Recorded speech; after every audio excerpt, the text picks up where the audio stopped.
I'm James Hahn II, And I'm Mark LaCour. and you're listening to This Week in Oil and Gas, brought to you by Red Wing. This is the show for busy oil pros who want to quickly keep their finger on the pulse of the industry. Here we are, episode 44, and a happy new year, Mr. LaCour. Yeah, James, Happy New Year to you too. And Happy New Year to our entire audience, although you'll hear this and it will actually be Tomorrow. Tomorrow, yeah. New Year's Day. New Year's Day. You got anything planned? You can turn up? Actually, no, which sounds really lame, but my wife and I are both so busy that we decided we're just going to stay up a night, have dinner, and have a nice night at home. Yeah, I'm watching the Red Wings hopefully destroy the Pittsburgh Penguins. So that's on my plate. But we have what is this? This is probably the fourth edition now of the first Friday Q&A, and we have a lot of questions to get to. Anything that you want to say before we get to these questions? Well, isn't it really cool how our listeners, not only they've given us questions, but the questions are getting better and harder. I love this, right? I love the participation and the dialogue we have with our audience.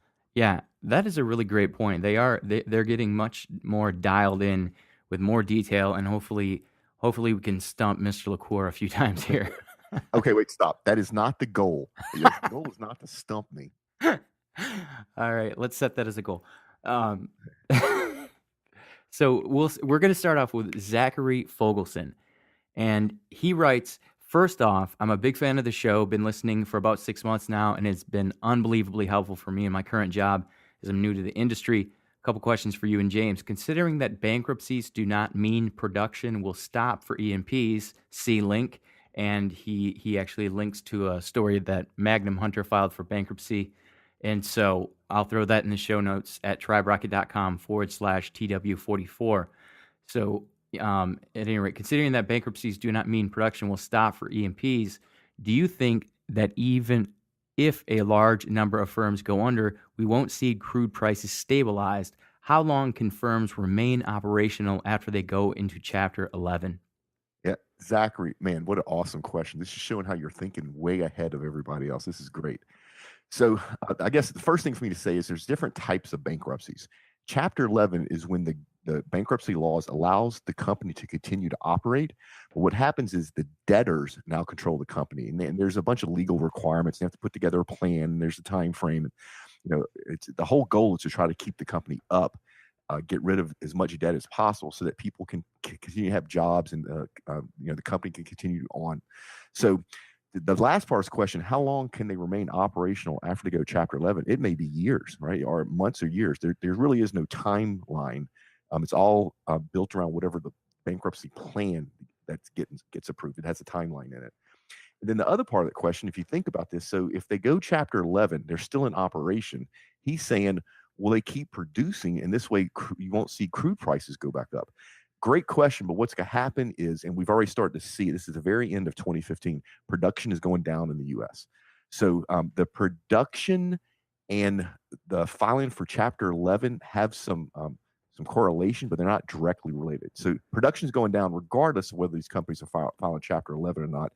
And if you file Chapter 11, it doesn't mean that you disappear. You continue to operate. So I want to follow up on that because I've lived through a few Chapter 11s of large companies up in Michigan, and a lot of people talk about, even, I'm not thinking of GM or other places like that, but I think that's an obvious first place for me to start. How does that work? Then they file bankruptcy and they make their way through it? Well, so what happens is there's several ways you can file bankruptcy. I think there's probably an accountant out there can probably correct us on this. There's a Chapter 3, a Chapter 7, Chapter 13, Chapter 11. Chapter 11 is a part of the law that allows the business to continue to run under a set of rules agreed to by a court. And what happens is if, like in the case of Magnum that he's talking about, Magnum had a bunch of debtors, right? A bunch of people that they loaned money to Magnum and they wanted their money back. Well, Magnum could file Chapter, I think, 3, and then that means the company gets sold, the company disappears, and the people that they owe money to get a piece of that in order. Doesn't mean they get all their money back. So if you are a bank or some type of equity firm and your company's getting ready to go under, you'd prefer them to file Chapter 11 so they can keep operating. So hopefully you'll get most, if not all, of your money back. It just may takes longer for you to get it back. Make sense? Yeah, that's the I think that's where I hear they talk about restructuring the debt, right? Right. Restructuring. Right. Yeah. Yeah, and we talked about that in a previous show. All right, good. Um, did we dig into that one enough? Yeah, we did. That was a great question. All right, thanks for that, Zachary. The next one comes from someone who shall not be named. You guys often mention how much people underestimate the influence the oil and gas industry has on our daily lives and think that the only use of the oil and gas industry is fuel for road transportation. What percent of oil and gas being produced today is needed for purposes other than road transportation fuel? Once again, another awesome question. So, this is the answer to this question varies depending on what year you're talking about and what country you're talking about. So, we're going to talk just Probably about the what U.S. season too, right? in the season too.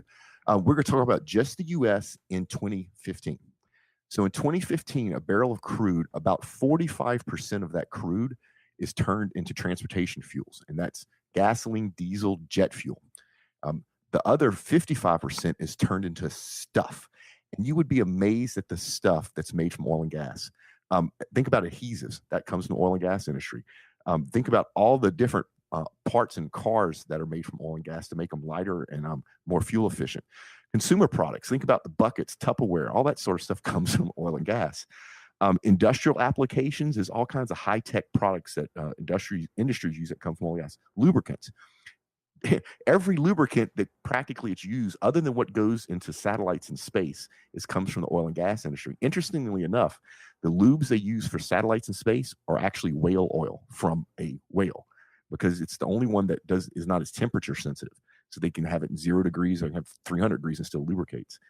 Packaging, every time you open an envelope or unwrap a present, cut that tape, that came from oil and gas. Agriculture, all the fertilizers came from oil and gas. And I could go on and on and on. Medical, 85% of the stuff in the hospital emergency room came from the oil and gas industry. But let's quit talking about that sort of stuff and let's put something real.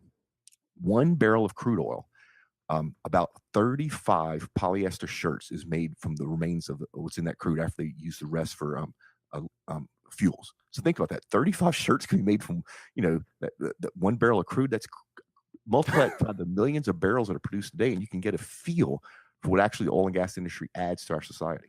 Well, I was traveling obviously over the holidays, and the more I was on planes, the more I looked around and thought, this entire plane is made of oil. Yeah, I mean, it literally is. And even the stuff that didn't come from oil, like the aluminum, guess where the energy comes? Because aluminum is not natural. What's natural is something material called bauxite. That bauxite has to be heated to unbelievable temperature, and then they use electrolysis to turn it to aluminum. Guess where the energy comes from to do that process? Us.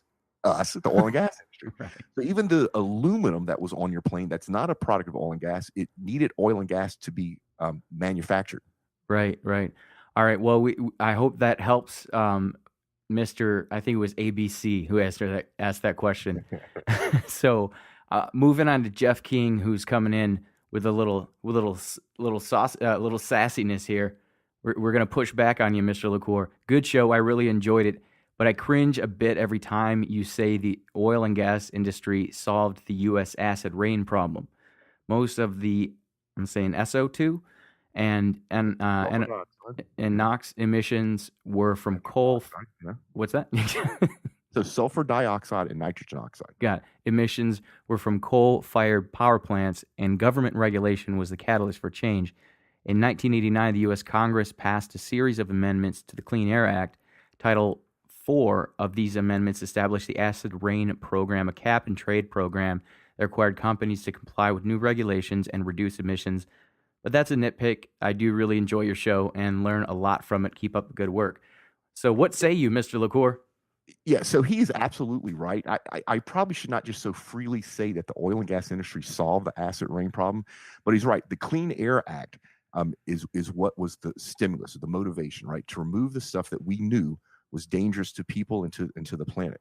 But what happened is that was just the stimulus. At that point in history, which is back in the late 70s, early 80s in that area, there was only a couple of options to get rid of the coal-fired power plants where most of the damage was coming from. And that was clean coal technology or nuclear, both of which at that point in time were extremely expensive. So the oil and gas industry came in and showed the electrical generation and the utility companies, hey, look, we can guarantee you there's this long-term forecastable deliverable fuel called natural gas, which will allow you to meet your emissions that you have to meet by law. And so as a whole, not I won't say 100%, but as a large chunk of the electrical providers just jumped to natural gas. So he's right. What I really should say is that the oil and gas industry made it economically possible to get rid of acid rain and pollution. And that's the truth. All right, thanks for that, Jeff. I hope that helps. You definitely helped us by getting us straightened around on that issue. All right, we have another person who shall not be named, and I'm trying not to say the particular name of a certain anonymous because we are actually transcribing these now, and I do worry about my website security. So a person who shall not did not submit their name. In my current role, I'm a software developer. I would like to remain highly technical, but also transition to trading and analysis.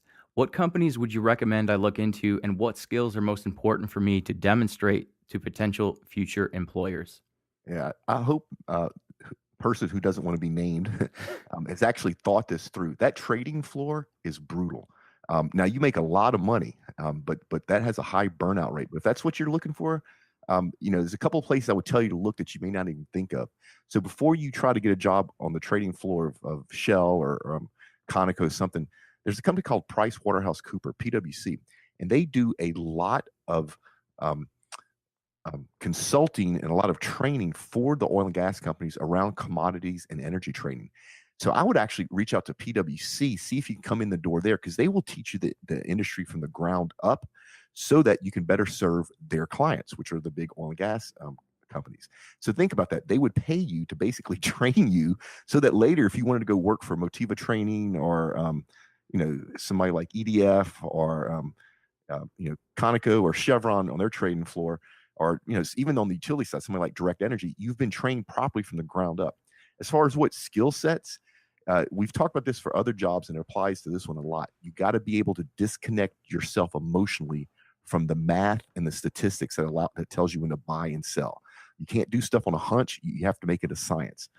So if you're in the mood for that fast, high-paced, pressure-driven world, that's the way I would go about it. I got to go back here to the very beginning of your response, though, because I heard something that I've not heard. You said a trading floor at Shell? Oh yeah, they all of them have a commodities floor. I shouldn't say all of them, most of them do, and it's crazy. It's like walking in Wall Street, but it's in Chevrons or in ConocoPhillips or it's in you know Exxon or whatever. That part of their revenue stream is they buy and sell oil and gas commodities, not just for themselves. That business unit makes money on its own, so they may be buying Shell crude that's sitting in a Chevron super tankers being shipped to an Exxon refinery. And so it looks like it's Wall Street down there with Yeah, I guys mean, it's in exact jackets running bunch of around screaming at each yeah, other, the whole thing? yeah. It's the exact same thing. Huge displays. I had a chance years ago before Kinder Morgan bought El Paso. Is I got a chance to tour their trading floor, and it was you like you were in Star Trek, right? There's these huge displays. This is before plasma was real popular. All over the walls, there were computer monitors everywhere. There was interns running around with pieces of paper to hand this stuff off, telephones ringing back and forth, and there was probably 100 people in there, buying and selling for El Paso. That is insane. This is another huge part of the industry I knew nothing about until this very moment. Yeah, How many companies like that are there out there? thousands. Thousands. Yeah, probably more like tens of thousands. So not only do you have the trading floors of the oil and gas companies, you have companies that do nothing but trade in commodities, and you have the commodity traders that specialize in oil and gas. So at a company like Shell, how big is their trading floor? They have multiple trading floors. So we talk about their commercial aspects, like at Motiva, their freight trading, their compliance, their power trading. It's a business in itself. It's a world in itself. Wow. Wow. And are we talking about you said there's 100 people in the room that you went into at a company like Shell or one of the It's much bigger. thousands of people in there? Yeah, and they're scattered all over the world. They're not like in one room in Houston. It's wherever that business needs to be. Got it. Okay. That's just extremely fascinating. I'm gonna have to ask you more about that offline. All right. Thanks for that question, software developer. Chris, I Chris, like that. We'll start calling them by their job yeah, titles. let's do that. Chris from BDM, he's a BDM, which I need you to tell me what that means.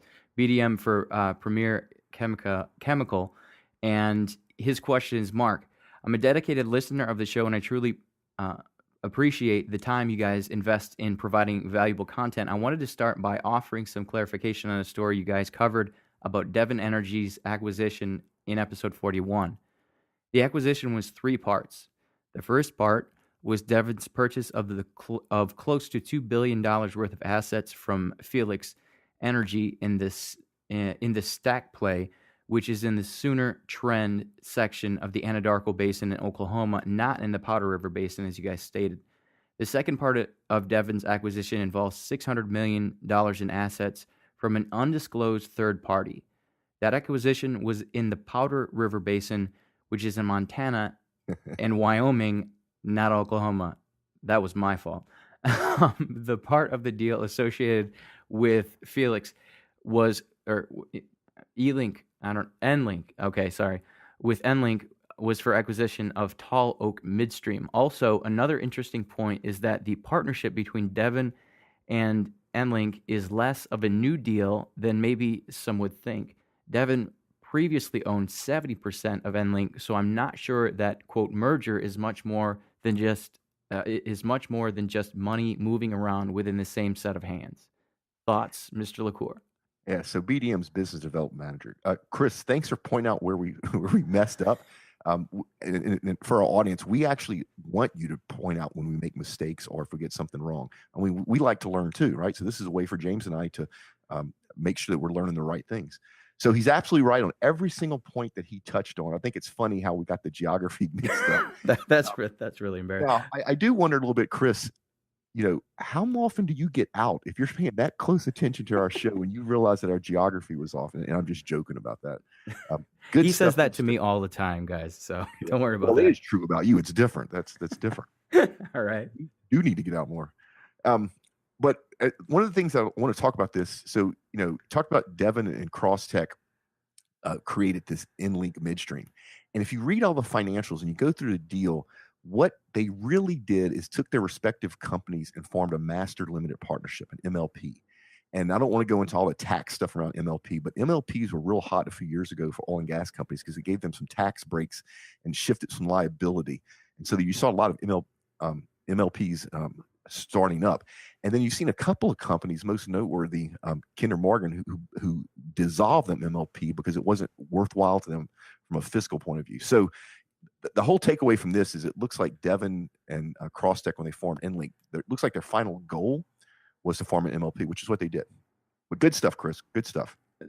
The reason they would do that is for taxes, or is there some operational efficiency things that are happening there too? No operational efficiency. It gives them some tax breaks and it shifts some liability around. So it just makes it more favorable business conditions for them. All right, good stuff.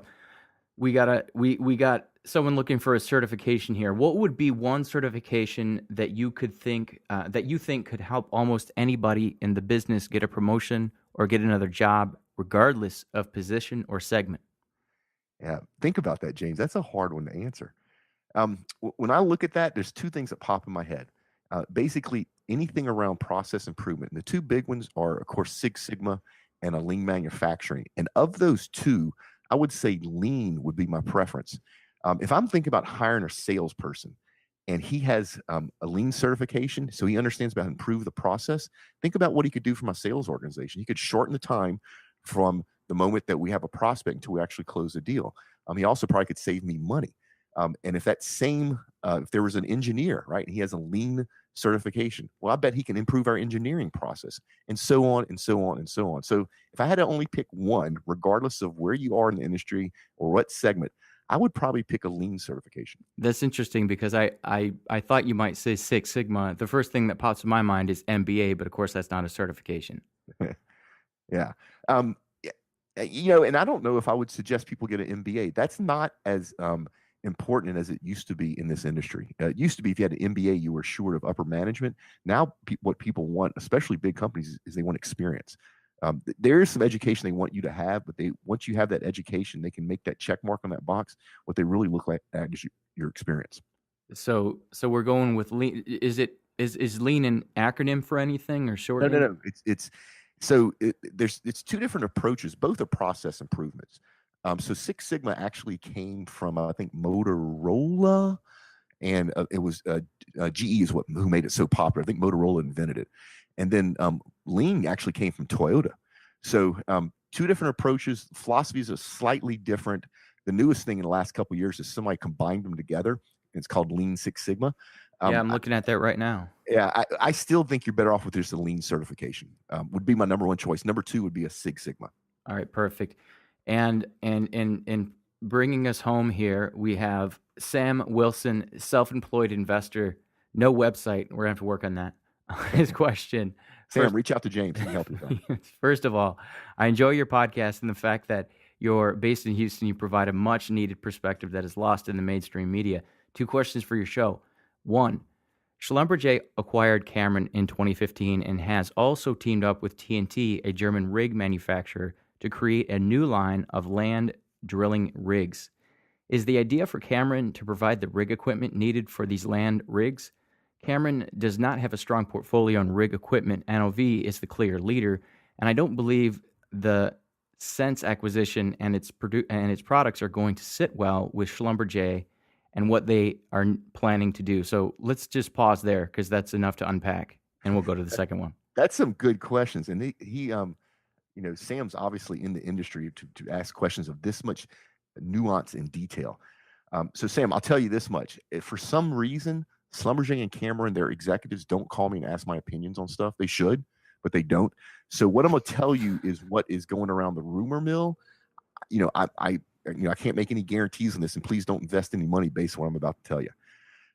So the whole Schlumberger acquiring Cameron and your question about the rig equipment, they absolutely are looking to start manufacturing more equipment to actually equip these rigs, and they're going after National Oil Varco. You're right.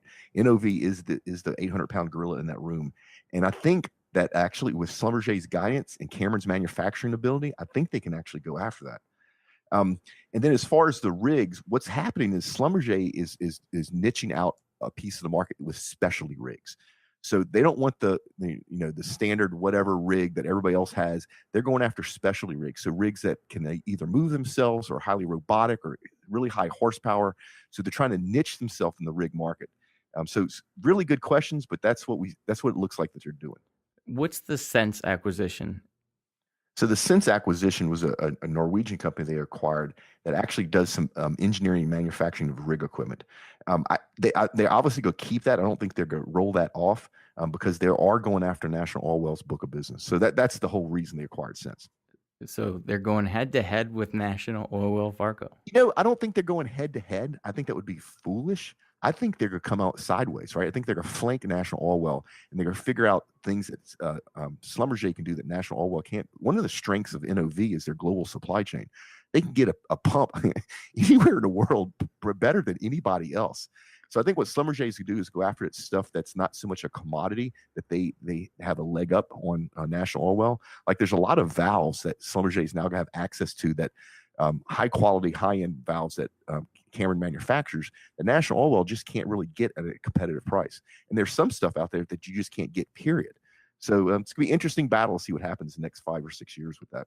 So yeah, that's a very, my marketing mind is kicking in there and thinking about the difference between sort of mass marketing and niche marketing. Yeah, no, exactly. That's exactly what I think's happening. Yeah, interesting. All right, so the second part of Sam's question, Mark mentioned a few podcasts ago that he has some stories about Cameron around their cultural differences and operational challenges. Mark, do you mind sharing what you know? Thanks, and keep up the good work. Yeah, so Sam, I'm not going to share everything that I know because some of it's covered under non-disclosures. Cameron's a big old ship, right? And they're internally, there's a bunch of political fiefdoms. For a long time, their subsea manufacturing division was their moneymaker, and that has changed. They did that on purpose. They've grown a lot. They've actually grown to the point where they're awkward, right? Where there's a lot of fat in the system, and they need that to be cleaned out and leaned out. And then, quite frankly, there's a lot of I hate to even say this, but there's people in that company that are retired in place, and that needs to change as well. And I think with Schlumberger's acquisition, that will. Now, I say all that. Let me tell you something else about Cameron. They really, sincerely, in their hearts, worry about their people, and I love that. I'm not sure if they're still doing this, but up till recently, they still gave like real turkeys away to their employees for Thanksgiving. They did a lot of stuff to keep their employees happy, to keep them safe, and you got to respect that for a company that's that size. So the culture there over at Cameron's a bit old fashioned. They do a really good job of taking care of their employees. There is a lot of inefficiencies in their systems, a lot of fat. And I think Schlumberger's going to clean a lot of that stuff out. So it's going to be interesting to see how that changes, Cameron. So a follow up on that from some conversations I've had with Cameron, and obviously doing the best I can without disclosing anything proprietary here, but they do have a very siloed business model today. Yeah.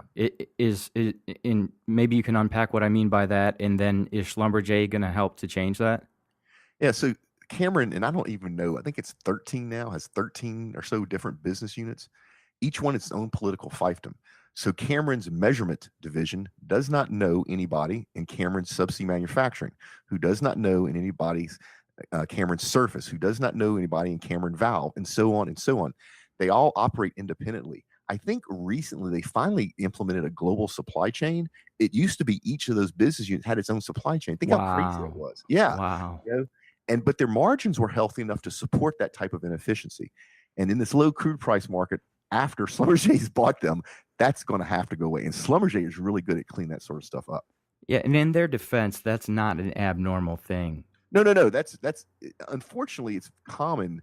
And what makes it even almost comical is that if you know the other subsea manufacturers, the GE Oil and Gas, the Ackers, the FMCs, they're exactly the same. They're all the cultures of all of them have been sculpted by their high margin world that they live in.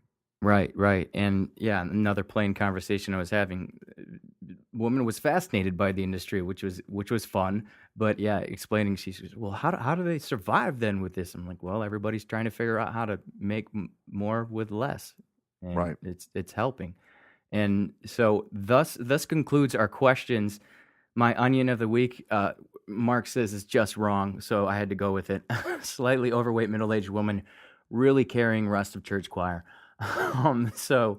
Moving on from that, we do have this opportunity right now to talk about the opportunity that you have to win something from Red Wing. And I guess I'll mention that when we get to the LinkedIn group, Mark. But you've seen one of these bags. I think you have one, or whatever the case is. So break it down. I have one of these bags. In fact, hold on a second. All right, so I have one of these bags. I'm actually showing it to the video camera now. This is a really cool helicopter bag. Now, when I say helicopter bag, a lot of people go, well, I don't fly in a helicopter. Trust me, this bag would work perfect behind the seat of your pickup truck, bring it to office to bring in office supplies. It's very well made. It's very strong. I love this bag. It's labeled Red Wing, but it's very discreetly labeled Red Wing. So if you want one of these bags, pay attention, and we're giving one of these away a week. One of these away a week, and I forgot to mention last week, until the end of January. So this is the January 1st show, 2016. If you're coming across this in November 2016, I'm sorry, the bags are gone. But hopefully you're still listening and you know what we're doing at this point. So I'm going to hold you to this, Mark, that you'll go ahead and take a few pictures of that thing so we can get it in the show notes at triberocket.com/TW44. Can you do that for us? Yep, absolutely. All right, perfect. So no purchase necessary to enter or win. See official rules at redwingshoes.com/podcast. So that's a great little link they put together for us. redwingshoes.com/podcast. Go there, submit your information. And like Mark said, we're going to be giving one away a week through January. So this is your first opportunity to kick off the new year with a new, I'm tempted to say something, but we got, I was going to say, let's say kick butt, kick butt helicopter bag from Red Wing. Moving on from that, we don't have any events yet, right? No, but we have a new addition to our tribe. That's right. I almost forgot. James Gordy. Why don't you introduce James Gordy? He is our new producer of the show. Yeah, so we have now have a new producer for our show. Our old producer was James on And the he was microphone. fired. Yeah, and so James Gordy, not to be confused with James Hahn, great guy. I've known him for a while. He's an engineer fresh out of school, and he is coming on board as a producer of our show. So, James Gordy, welcome to the family. Yeah, welcome to the family. And just to point it out, it was awesome the way that James approached us about this, because I've had no small amount of people come up to me or email me, reach out basically, and ask for their own segment on our show, right? Yeah, we both have. We both have, right? It's But too salesy. it's too salesy. And he came and he just said, "How can I help?" And boom, there you have it. And we're going to be doing a point five episode with him to get his story and everything. And so, yeah, we love the help, and especially me, because producing these shows is no small task.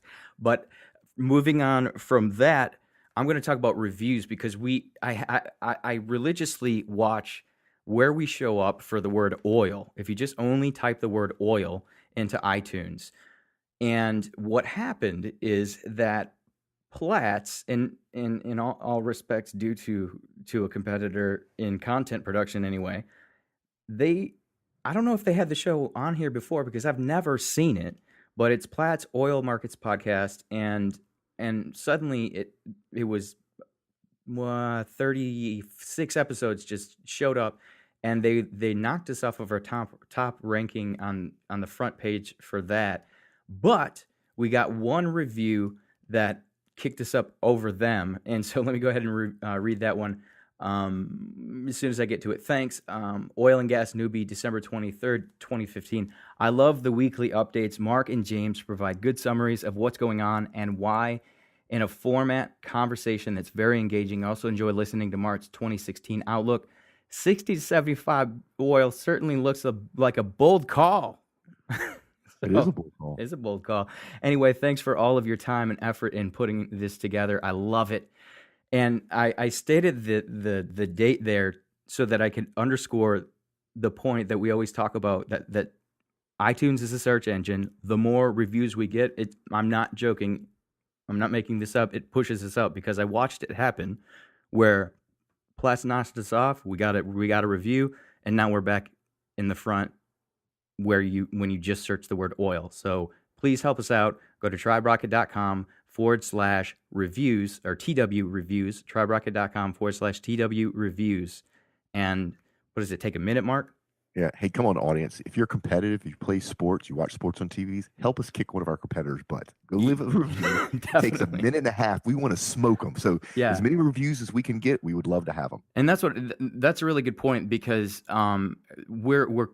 it pushed us up now to where we're visible again for the word oil within iTunes on a laptop, desktop, or something like that. But we wouldn't mind being pushed a few more to the left on that one.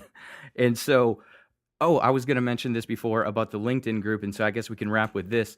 On the LinkedIn group, our good friend Brian he corrected me on that, because he said, "Dude, you should know how to pronounce my name. It's spelled like yours with a B." But he goes and calls himself Oil Man. So, but anyway, so Brian just posted a question there. I guess I think it was from Oil Pro. What are your favorite work boots? Is that the right question?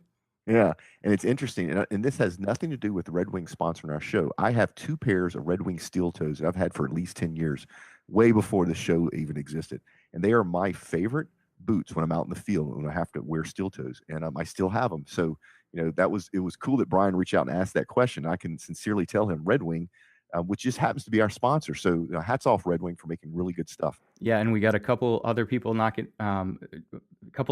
coming in on that conversation as well, saying Red Wing, and we do have one vote for Timberland. So if you want to get in that conversation, you can go to tribrocket.com/ oh my gosh. So if you want to get in on that conversation, you go to tribrocket.com/ LinkedIn, and that will take you straight into where you can join the group and join the conversation. All right, Mark, I'm looking around at my notes here. I think we've covered everything. Thank you again to our fantastic sponsor, Red Wing, and thank you to everyone for tuning in.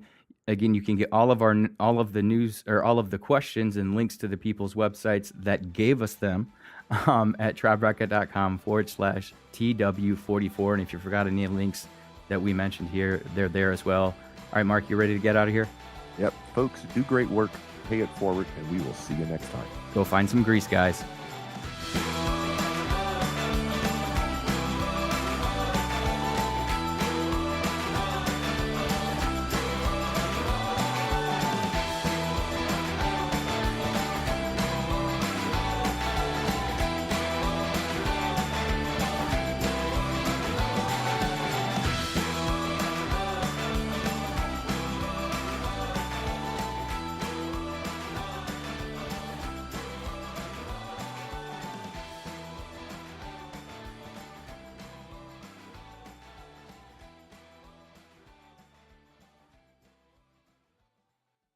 I'm just going to cut right here because I just feel like I'm just having a horrible show.